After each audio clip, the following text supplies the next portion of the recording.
नमस्कार, स्वागत है आपका। मैं हूं अनामिका पांडे। इस वक्त की बड़ी खबर आपको बता दूं, राम मंदिर पर चर्चा के दौरान केंद्रीय गृह मंत्री अमित शाह ने लोकसभा में कई महत्वपूर्ण बातें की। उन्होंने कहा कि 22 जनवरी को किसी तरह का कोई राजनीतिक नारा नहीं लगा था। अमित शाह ने कहा कि 22 जनवरी को कोई भी राजनीतिक नारा नहीं लगा है। विजय पराजय का भाव नहीं रखा, अमित शाह कह रहे हैं। विरोध करने वाले समय को पहचाने। अमित शाह ने कहा कि मुझे गर्व है, मोदी मेरे नेता हैं। मोदी जैसे नेता की देश को जरूरत थी। 2014 में फिर बनेगी मोदी सरकार। ये बहुत बड़ी बात है और मैं मानता हूं मान्यवर कि ये मोदी जी के नेतृत्व के बगैर संभव नहीं था।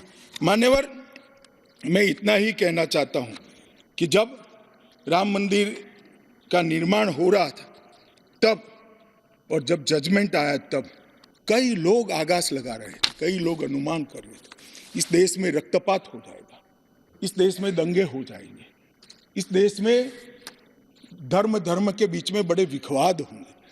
मगर मैं आज इस सदन को कहना चाहता हूं, ये भारतीय जनता पार्टी की सरकार है, नरेंद्र मोदी इस देश के प्रधानमंत्री। कोर्ट के जजमेंट को भी जय पराजय की जगह सबकी मान्य न्यायालय के आदेश में परिवर्तित करने का काम मोदी जी के दूरदर्शी विचार ने। और उसके बाद जब समय आया, निर्माण के बाद जब समय आया मान्यवर, उनको न्योता मिला कि वो आकर भूमि पूजन करें। 130 करोड़ की जनता के वो जनप्रतिनिधि हैं। न्यास ने उनको नेतृत्व करने का, जनता का प्रतिनिधि है नाते जब मौका दिया शिलान्यास करने का, तब मोदी जी के जो पूरा आचरण है इसको ध्यान से देखना चाहिए मान्यवर। वो आचरण आने वाले अनेक सैकड़ों सालों तक दुनिया के सामने रहेगा और दुनिया के सामने इससे कई लोगों को प्रेरणा भी मिलेगी। मान्यवर, हम सब ने आचार्य गोविंद देव गिरि जी ने जो वक्तव्य दिया वो सुना है। मोदी जी को जब मौका मिला तब उन्होंने रामानंदी समाज के, संप्रदाय के और वैष्णव संतों से पूछा कि भाई प्राण प्रतिष्ठा करनी है, किसी संसारी ने करनी है, तो इसके यम नियम, इसके लिए किस प्रकार की उपासना करनी चाहिए, और जो संतों की ओर से सुझाएगा उससे भी अनेक गुना कठोर 11 दिन का व्रत इस देश के प्रधानमंत्री। मान्यवर, 11 दिन तक सैया पर नहीं सोना, 11 दिन तक केवल नारियल पानी के साथ उपवास करना, 11 दिन तक पूरा समय राममय, राम भक्ति में रचे बसे रहना और पूरे जीवन की उस वक्त की हर सांस को राम के साथ जोड़कर राममय बनकर प्राण प्रतिष्ठा करना। मान्यवर, ये 11 दिन में मां सबरी, गिलेरी, वानर, भालू, जटायु, ये सब के साथ जुड़े हुए देश भर में जो राम के स्थान थे, वहां जाकर राम के काज के लिए गिलेरी जैसा भी योगदान देने वालों को श्रद्धा पूर्वक प्रणाम करने का काम प्रधानमंत्री। राम मंदिर का जब भूमि पूजन का समय आया, कोई पॉलिटिकल नारे नहीं लगाए। ना मोदी जी ने इसका नेतृत्व पॉलिटिकली किया, ना हमारी पार्टी ने किया। हर रोज एक राम का भजन अलग अलग भाषा में ट्वीट कर एक भक्ति का आंदोलन शुरू किया। तो गृह मंत्री अमित शाह को आपने यहां पर सुना, जिसमें उन्होंने बताया कि आखिर कैसे प्रभु श्री राम की प्राण प्रतिष्ठा जब हुई तो प्रधानमंत्री नरेंद्र मोदी ने उन तमाम यम नियमों का जो कठिन है, उन तमाम नियमों का यहां पर पालन किया। और ये पूरी दुनिया में, इतिहास के पन्नों में दर्ज होगा कि एक बहुसंख्यक समाज के आराध्य के लिए कैसे संवैधानिक रास्ते को चुना गया और इतना लंबा इंतजार जो है यहां पर करना पड़ा। इस पर हम चर्चा लगातार कर रहे हैं। खास मेहमान हमारे साथ हैं, हमारे साथ प्रदीप जी है, सौरभ जी है बीजेपी की तरफ से, और साथ ही साथ सैयद जवाद है हमारे साथ, और संजय मिश्रा जी है। संजय जी से मैं यहाँ पर शुरुआत जो चर्चा करना चाहूंगा। संजय जी, क्योंकि सदन में सुबह से यही चर्चा हुई और सबसे बड़ी बात यह जो अभी गृहमंत्री अमित शाह ने कहा, यह तो पूरे विश्व के अंदर एक उदाहरण होगा कि जहां पर बहुसंख्यक समाज है उसने इतना लंबा जो है इंतजार किया। यही विपक्ष कहता था ले आइए ना आप यहां पर सदन के अंदर पटल पर जो है प्रस्ताव और बना दीजिए मंदिर, वो रास्ता नहीं चुना गया, फिर भी दिक्कत। नई इतिहास बनाने का प्रयास किया जा रहा है, इतिहास बनेगा नहीं।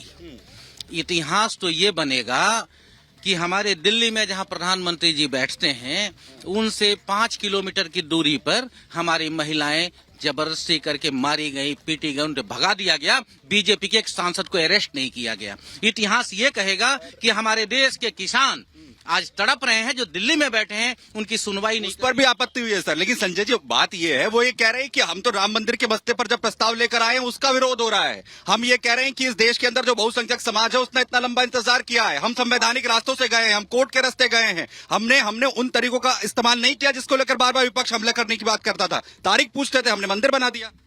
आप क्या चाहते हैं? जो आप कहें वही मैं कहूं? नहीं नहीं, बिल्कुल नहीं। आप बोलिए जो सुनना चाहते हैं। संजय जी मैं तो सवाल पूछ रहा हूँ ना। जिंदाबाद करूं मैं? नहीं, वो तो आपकी इच्छा है, वो आपकी इच्छा है, स्वतंत्र है उसके लिए। मोदी जी भी यही चाहते हैं। नहीं, मोदी जी भी यही चाहते हैं, सरकार भी यही चाहती है, विपक्ष ही खत्म हो जाए देश से, जनता की आवाज ही खत्म, यही चाहती है सरकार। तो मैं वही बोलना चाह रहा हूँ कि मेरी आवाज तो आ जाने दीजिए, मेरी बात साधने दीजिए। मैं ये चाहता हूँ कि एक बेरोजगार तड़प रहा है। कल मेरी मुलाकात एक राम सिंह से हुई, हमारे एक मित्र है जानने वाले। उन राम सिंह के साथ मैंने बैठा, बड़े दुखी लग रहे हो।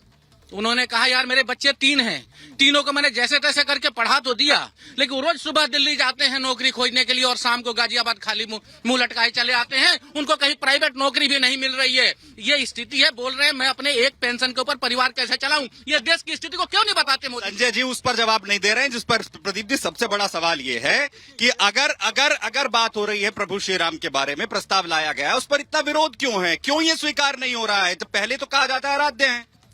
अस्तित्व बचाने की लड़ाई जो है ना, ये सर के ऊपर से लड़ रहे हैं। इन्हें माहौल नहीं समझ में आ रहा। ये लोकतंत्र में जीते हैं, बहुसंख्यक आबादी वाला देश है हमारा। अगर आप उसके सेंटिमेंट्स को नहीं सम्मान करेंगे, ये क्या पूरे आने वाले 5 वर्षों तक क्या आयोजन चलता रहेगा? ये सत्र चलता रहेगा। इन्हें समझना चाहिए कि क्या ये थोड़ा सा लिबरल नहीं हो सकते कि जब बहुसंख्यकों की भावनाओं का थोड़ा सा आदर कर दें, उसके बाद ये ब्रैबिंग करेंगे, विदेशों से फंडिंग लेकर के रास्ता रुकवाएंगे, कभी किसान बन जाएंगे, कभी कुछ बन जाएंगे, कभी कुछ बन जाएंगे। इनकी कोई बात अभी तक छिपी नहीं है, लेकिन ये लोकतंत्र की दुहाई जरूर देंगे, लेकिन बहुमत जिसका है या लोकतंत्र बहुमत के आधार पर चलता है, बहुसंख्यकों का अपमान करने से कभी नहीं चूकेंगे।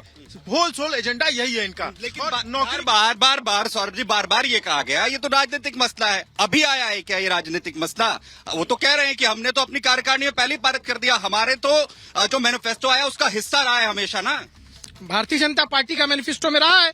2000 जो पिछला इलेक्शन था उसमें भी था। 98 से लगातार इलेक्शन के जो है घोषणा पत्र में राम मंदिर मुद्दे की बात भारतीय जनता पार्टी ने स्पष्ट रूप से कही। और जो गृह मंत्री जी कह रहे हैं कि हम हिंदू हैं, बहुसंख्यक हैं, लेकिन संवैधानिक तरीके से चलने वाले लोग हैं। आज हम अपनी लड़ाई जो है संविधान के थ्रू लड़ रहे हैं और सुप्रीम कोर्ट ने अगर हमारी आस्था को ख्याल रख करके निर्णय दिया कि 120 करोड़ हिंदू और जो है सनातनी है उनके लिए मंदिर बनना चाहिए, भगवान राम विराजमान होना चाहिए, तो हमने इस पर आपत्ति